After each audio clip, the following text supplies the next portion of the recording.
iPad Air, no power, dinala sa atin sa bahay.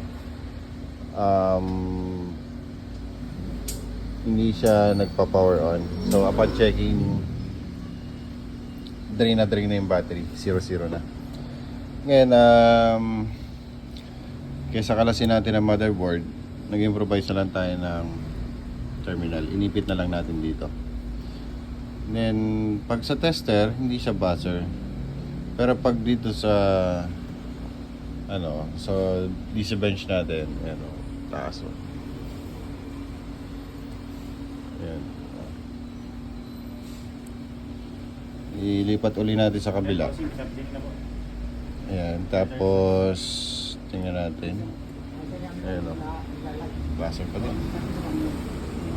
So, check lang natin at make sure to ground ang kanyang motherboard. So, ayan. Hanapin muna natin kung saan nagagaling yung problema. So, ang gagawin natin dito, verify natin yung negative. Para sure tayo. Ayun, nagbabuzzer. Pero sa tester, hindi siya buzzer. Yung positive. Kasi, hindi talaga babuzzer yan. Nahanap lang natin yung negative. Ayan.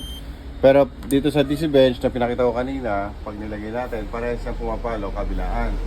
Kaya ang gagawin natin ay, so pantay naman yung kanyang short to ground.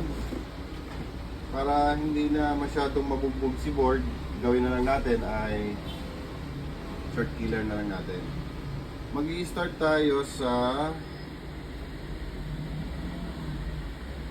1.8. Yan. 1.8. Sabihin natin ka na pwede. Mag-start tayo sa 1.8. Tingnan natin kung mawawala yung kanyang short to ground. Try ko. Aray mo. So, gamitan na natin ang rosin kung ayaw. Medyo matigas-tigas na capacitor to. Para ma-locate natin kung ano yung eksaktong minute na component. So, na-trace ko kasi dito, banda dito ang buzzer nya. So, tingnan natin kung alin yung minute dito. Ulitin natin ang procedure. Connect to ground. Taas, baba natin.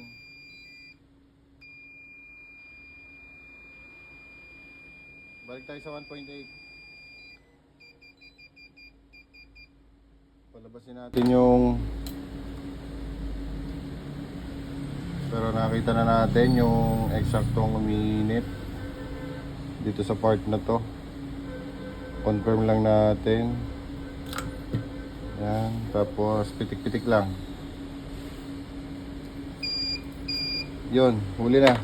Ito sa microscope. Ayun o. Yan. Yan ang salarin. Ayun o. Matigas-tigas. Nakapasto. So, tanggalin natin yan. Then, check natin sa diagram kung siya ay belong sa group cups. Pagka single lang, palitan natin kasi sila ang po-protect. Hop. Kinalas na natin. Yun. Tingnan natin kung magbabuzzer pa din. Then, ayan, tinanggal na natin. Tingnan natin kung magbabuzzer pa ang positive probe. Hop, nawala na. So, yun, magiging normal na to at magcha-charge na to ng maayos.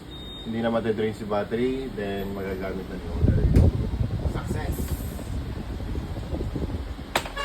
Ito yung iPad na ginagawa natin. Buhay na. Nagcha-charge na ng maayos. Ayan. Based on multifunctional charger. 2.5. Number 8. Then, kontakin na natin si owner for update.